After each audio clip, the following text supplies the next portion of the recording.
పాపాల పెద్దిరెడ్డి పాపాల పెద్దిరెడ్డి పాపాల పెద్దిరెడ్డి పాపాల పెద్దిరెడ్డి పాపాల మిథున్ రెడ్డి పాపాల Mithun Reddy go back go back go back go back go back go back Mithun Reddy go back go back go back Mithun Reddy go back go back go back Mithun Reddy go.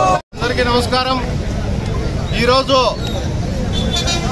మళ్ళీ కొత్తగా మిథున్ రెడ్డి గారు పుంగనూరు పర్యటన నిమిత్తం రావడం తెలిసింది. కాకపోతే మాకన్నా ముందుగానే మా పంచాయతీల్లో ఎవరెవరు ఈ కేసులకి పాడు ఇబ్బంది పడినారు వాళ్ళంతా 9 గంటలకే వచ్చి ఇక్కడ ఆయన పర్యటన అడ్డుకుంటామనడం, దానికి తోడు జనసేన బీజేపీ వీళ్ళంతా తోడు కావడం. ఇప్పుడు ఇక్కడ వచ్చి సాధించేది ఏం లేదు.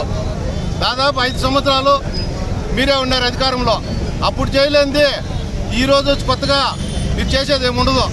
ఆ రోజు కేసులు ఏమన్నా మాట్లాడితే టీడీపీ వాళ్ళు ఇంట్లో కాలు బయట పెట్టాలంటే 307 లే ఎస్సీ ఎస్టీ కేసులు, అటెంప్ట్ మర్డర్లు, ఇవే కేసులు పొద్దుగూక ఎప్పుడు చూసినా కూడా మా చంద్రబాబు నాయుడు గారిని కానీ కుప్పంలోకి రానివ్వడానికి ఆయన ఎన్ని ప్రయత్నాలు చేసినా పూర్తిగా అడుగడుగున అడ్డుకోవడం జరిగింది. మా చల్లా బాబా నన్ను కావాల్సింటే అసలుకి బండిపైన రాళ్ళేసి సోములైతే ఏమి చదువుైతే ఏమి చాలా చోట్ల చల్లా బాబురెడ్డి గారిని కానీ రానీకుండా చాలా ఇబ్బంది పెట్టినారు. ఈరోజు మీరు ఏమి ఇక్కడ పారిపోతామని వస్తూ ఉన్నారు. మీరు కూడా కొంచెం ఆలోచించుకోవాలా. మేము గమ్మున ఉన్నా మా కార్యకర్తలు దెబ్బతినిండే వాళ్ళు, ఈ కేసులకు నలిగిన వాళ్ళు నెల పరారైపోయినారు ఊర్లో వదిలే. మేము ఊరుకున్నా వాళ్ళు ఊరుకోరు. అందుకోసము మీకు తెలియజేయడం ఏమంటే దయచేసి ఈ 4 సంవత్సరాలు పుంగనూరుకు రావద్దండి. వచ్చినా కానీ చాలా మంది అడ్డుకుంటారు. చాలా మందికి అంగిళ్ళు క్లోజ్ చేయించినారు, తెలుగుదేశం పార్టీ ఆఫీసులు క్లోజ్ చేయించినారు. తెలుగుదేశం సానుభూతి పరులంటే వాళ్ళ మీద కక్షి కట్టి 307 అటెంప్ట్ మర్డరు ఏమేం కేసులు ఉన్నాయో రాజ్యాంగంలో లేని కేసులు కూడా బ్రిటిష్ కాలంలో ఎప్పుడో ఉన్నాయంట. అలాంటి కేసులు కూడా ఉపయోగించి మీరు లేనిపోని ఇబ్బందులు పెట్టినారు. దయచేసి మిమ్మల్ని అడ్డుకోవడానికి ప్రతి ఒక్క కార్యకర్త వాళ్ళకి తెలిసిందంటే రోడ్లపైకి వచ్చాక రెడీగా ఉన్నారు. మీరు ఇది గమనించి మమ్మల్ని ఇబ్బంది పెట్టకుండా మేమేదో డెవలప్మెంట్ పైన లేదా ఈ పెన్షన్ కార్యక్రమాలు ఇవేదో ఉన్నాయి మాకు, ఆ కార్యక్రమాలు ఇచ్చుకుంటా ఉన్నాం. ఆవిడకి ఇబ్బంది పెట్టి మీరు అంతరాయం కలిగించి మమ్మల్ని ఇబ్బంది పెట్టి మా కార్యకర్తలు ఇబ్బంది పెట్టద్దండి. దయచేసి ఇప్పటికైనా అర్థం చేసుకొని మీరు ఇప్పుడే కాదు ఈ 4 సంవత్సరాలు పుంగనూరులోకి రాకుండా ఉంటే మీకు చాలా మంచిదని తెలియజేసుకుంటూ మరొకసారి మీకు వినియోగించుకుంటున్నాము. దయచేసి రావద్దండి. జై తెలుగుదేశం, జై జనసేన, జై బీజేపీ.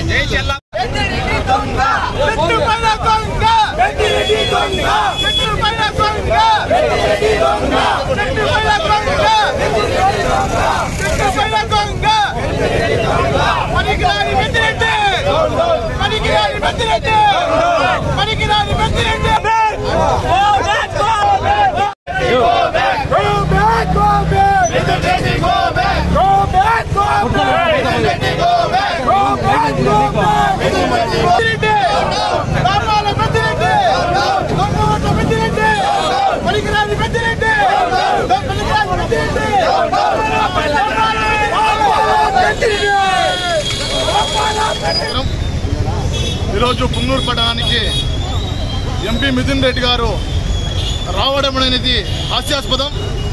ఎందుకంటే ప్రభుత్వం ఉన్నిందో ఎంపీ నర్సాపురం ఎంపీని 4 సంవత్సరాలు అడుగు పెట్టనివ్వకుండా అన్యాయంగా అక్రమంగా ఆయన మీద కేసులు పెట్టి ఆయన్ని లోపలేసి హింసించిన ఘటన ఆంధ్ర రాష్ట్ర ప్రజలందరూ గమనించినారు. అదేవిధంగా పుంగనూరు నియోజకవర్గంలో 500 మంది పైన అక్రమ కేసులు పెట్టి 500 కుటుంబాలను నాశనం చేసినటువంటి ఘనత పెద్దిరెడ్డి మిథున్ రెడ్డి గారిది, పెద్దిరెడ్డి రామచంద్రారెడ్డి గారిది. ఈరోజు పుంగనూరు ప్రజల్ని మభ్యపెట్టి దొంగ ఓట్లతో రిగ్గింగ్ చేసి గెలిచినటువంటి పెద్దిరెడ్డి రామచంద్రారెడ్డిని, మిథున్ రెడ్డిని పుంగనూరులో రానివ్వకుండా ప్రతిసారి అడ్డుకుంటాం. ఈ 5 సంవత్సరాలు కూడా పుంగనూరు నియోజకవర్గంలో వచ్చే అవసరం లేదు. పుంగనూరు నియోజకవర్గ ప్రజలు మనస్ఫూర్తిగా వాళ్ళని తిరస్కరిస్తున్నారు. ఈరోజు మా తెలుగుదేశం పార్టీ కార్యకర్తలైతేనేమి, నాయకులైతేనేమి, జనసేన బీజేపీ కార్యకర్తలు నాయకత్వాలు ఎన్డీఏ ఉమ్మడి కూటమి అభ్యర్థులు ప్రతి ఒక్కరు వచ్చి ప్రత్యక్షంగా వాళ్ళు మనస్ఫూర్తిగా మిథున్ రెడ్డి గారు పుంగనూరులో రావనవసరం లేదు, వాళ్ళు లేకుండానే పుంగనూరు ప్రశాంతంగా ఉంటుంది, పుంగనూరు ప్రశాంతంగా నిద్రపోతుంది, పుంగనూరు ప్రజలు ప్రశాంతంగా ఉంటారని చెప్పేసి మనస్ఫూర్తిగా తెలియజేస్తూ చేతులు జోడించి మిథున్ రెడ్డి గారిని పెద్దిరెడ్డి గారిని ఆశిస్తున్నాం. మీరు పుంగనూరులో రాకుంటేనే పుంగనూరు ప్రశాంతంగా ఉంటుంది, దయచేసి మీరు పుంగనూరుకి దూరంగా ఉండండి అని చెప్పి తెలియజేస్తూ సెలవు తీసుకుంటాను.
నా